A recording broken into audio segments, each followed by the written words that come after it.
And lady. It got in the mouth, y'all. It's new show, it's new show. Why is it called new show? Nobody knows. It's new show.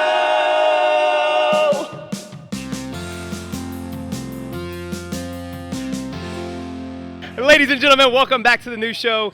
Mike and Mia are going to demo a workout that all of you in TTT Compete, our online program, will do on Tuesday, August 6th. The workout will come over here to my left, your right, ladies and gentlemen. It is going to be 2-minute AMRAP, rest 2 minutes in between, 2 legless rope climb buy-in, plus AMRAP rope climbs in remaining time. Your score is going to be total rope climbs.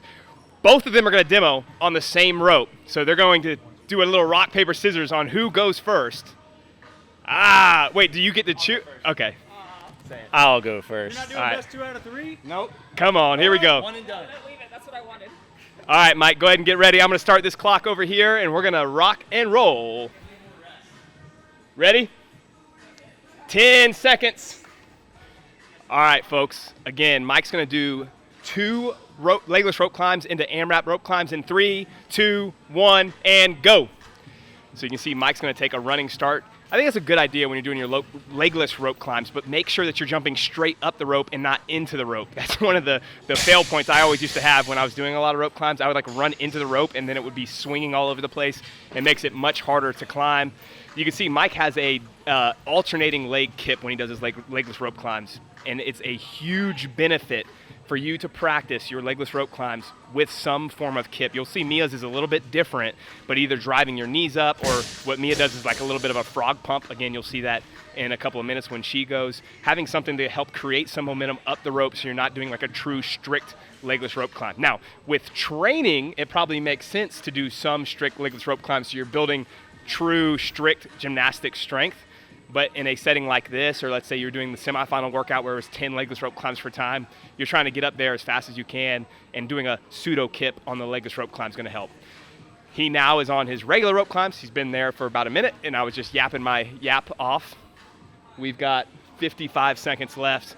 He's smart to take some breaks here. On this rope climb, let's talk about technique with Mike, and we'll see the difference with Mia. Mike does a little bit of a jump. You can see he has probably a little bit more of an arm bend than Mia does when she's going up the rope. There are a couple tips when you're doing your rope climbs that you need to think about. The first one is trying to keep your arms relaxed. Now, most guys aren't great at this because we like to pull with our upper body. Most people that are efficient, though, will have straighter arms when they're going up the rope. They'll be a little bit softer, and they'll use more of their lock on their feet to drive them up the rope. So what I mean by that is you would lock your feet in, your arms are still extended and soft, and then you press yourself up. You're not pulling yourself up when you're doing a regular rope climb. So Mike has 10 seconds left. He's going to do one more. And then Mia's going to start right away, so you're going to see her jump on. All right, Mia, in 3, 2, 1, and go. All right, Mike's walking away from me intentionally because he doesn't want to answer any questions. Okay, so you can see Mia has almost like a little, what I would call like a frog pump. She's pulling her heels and her knees up at the same time, but it's both legs are pumping up. Or popping up. I don't know the best term to use for that.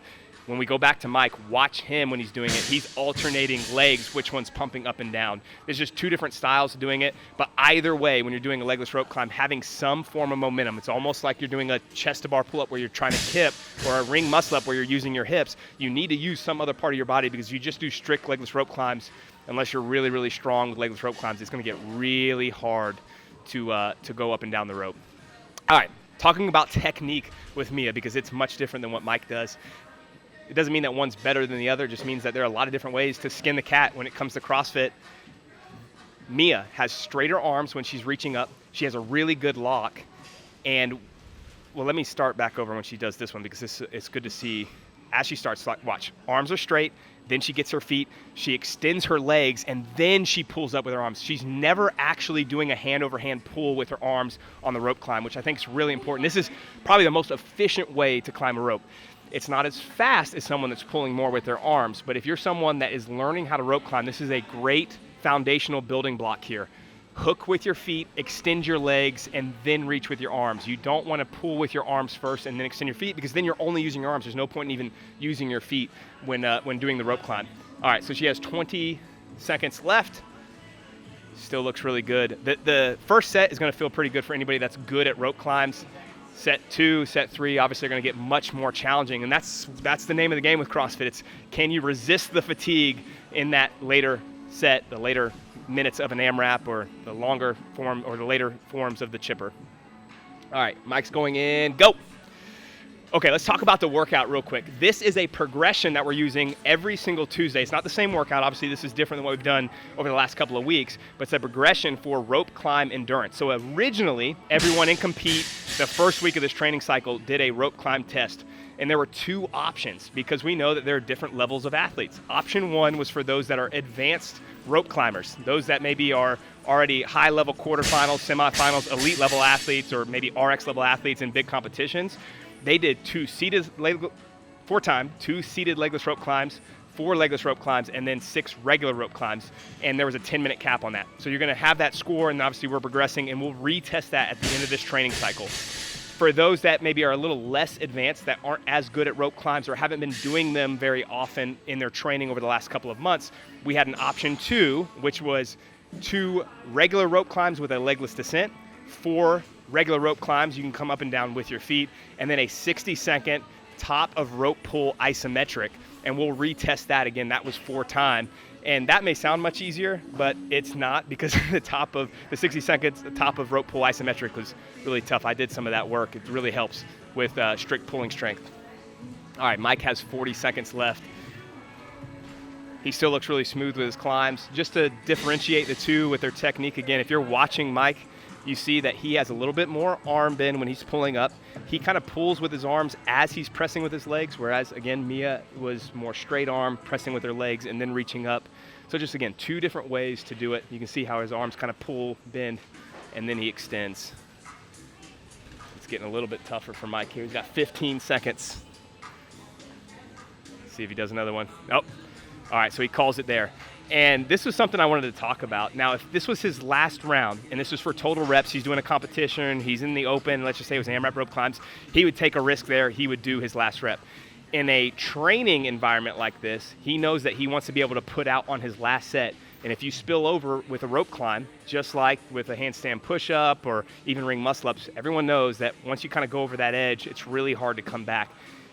For training, it's going to be better for him right now, especially in the off season, to be able to get as many reps on his last round. So instead of spilling over here on his second set, he's going to save that for his last round. Now on this last one, if there's 10 seconds left, I would tell Mike, hey, you got to get up the rope there. It's your last set. Take the risk, even if you fail the rope climb. All right, Mia's on to her next legless rope climb. You can see these are getting a little bit more challenging. Great kip at the end. That was another thing I wanted to talk about. I have my notes over there on my phone, and I don't have my phone with me, but that's really important. Practicing the final kip, getting up the rope and touching the target. That's something that you can do without doing full rope climbs. Like what you can do is set a piece of tape halfway up your rope and then just practice that final kip so that you're really swinging your hips up, reaching, and doing it with both hands. So your dominant hand and your non-dominant hand still on the rope, reaching with the other hand is really good practice. We saw in semifinals and like at Wadapalooza when they did the legless rope climbs, other big competitions where even elite athletes struggled and failed their final rope climbs when they were racing others because they weren't comfortable with kipping that final, the final pull and touching the target. Getting practice on that now is really, really helpful. You see the arms are starting to blow up a little bit. It's going to happen when you're doing 2 minutes of rope climbs. Mia has 30 seconds left. Still really good technique. You can see, again, her arms stay just really soft throughout. And your arms are still going to blow up. You're doing rope climbs, you're pulling yourself up. But this is going to mitigate some of that fatigue earlier on in the workout, which I think is going to be helpful for you. All right, she has 10 seconds left. And can she do it? Booyah. All right, 5 seconds. Mike's going to go. Ladies and gentlemen, we are on to our last set. It's Mike McGoldrick. Really good jump there by Mike. His pull still looks pretty good, man. Mike hasn't been doing a ton of rope climbs to give you guys some background, so this is impressive watching him. I think this is the set that would really wreck me. The legless rope climbs would be really, really tough. You're already accumulating, 15 plus rope climbs in all these sets, and Mike's doing a great job. Another really good jump. You can see him kipping with his knees. Big swing on this final one. That's what we're talking about, is being able to kip swing that final piece or the final pull. All right, so Mike has 90 seconds. 90 seconds, Mike. So if I'm coaching him, and let's say that he's in a he's training for a competition, or like many of you, you're training for the Open, training for quarterfinals, training for maybe a local competition. This is the set, like we talked about, where you want to take some risks, maybe reduce your rest time. If you were going on the 20 seconds, now we want to go on the 18 or on the 15 for a couple of rope climbs.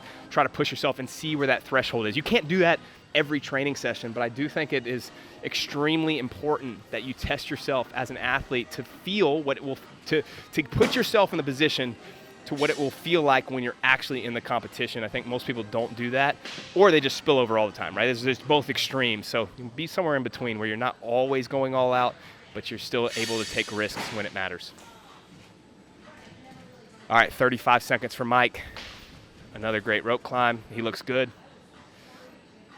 I think he has 2 more in him. Does he have 2 more in him, ladies and gentlemen? 25 seconds. This last set is going to remind people of all the quarterfinal rope climb workouts we've had over the last couple of years, with the rope climbs in test 3 this past year, and then the year before with the deadlifts, the bar muscle ups, the chest to bars, and then the rope climbs at the end. The 9 rope climbs at the end were really tough. This is great job by Mike. 3 seconds left. He's going to get up the rope. Can he do it? Yes, he does, on the buzzer. Let's go, man. Good job, dude. All right, now 2 minutes left for Mia. This will be our final set today. Great job, Mike. So you can see Mia took a little extra break there. That's smart. You can't, if you have a buy-in of legless rope climbs and you fail one of these, then basically your whole 2 minutes is ruined. So she needs to be really smart with when she goes and how hard she has to pull, because that could also impact the rope climbs that she will be able to do once she finishes this second legless rope climb. All right, so she's already 36 seconds into this. I think if she can get this one done by, a minute in or so and give herself a minute to get 3 or 4 rope climbs, that'll be a really good set. I'm gonna walk over here and talk to Mike. Dude, that was pretty good, man, for not doing rope climbs. Oh, thank you. It's pretty obvious, how exposing my bad technique is, because she's hitting the same reps and taking way longer on legless. So I gotta keep working on it.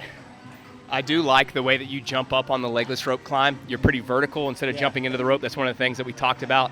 And you have a great kip with your knees. Have you practiced that, or did it just come natural? I kind of try to use as much lower body as possible, so you'll see my legs kind of be straight, swinging side to side. And then also, too, it's just being confident with the timing of the last touch. So a lot of people wait for their dominant hand to be on top before they touch again. Being confident knowing that you're within reach and you can hit with either hand. Yeah, I briefly touched on that. You did a good job of being able to reach up with either hand. That's hard for me. I always have to have my right hand and then reach with my left, but that's not comfortable if I switch it. All right, she has 15 seconds left. She's doing a great job.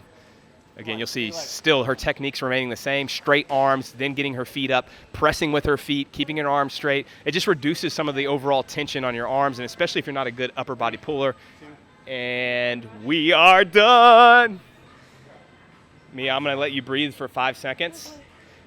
3, 2, 1. How was that? The last round, I blew up bad on legless.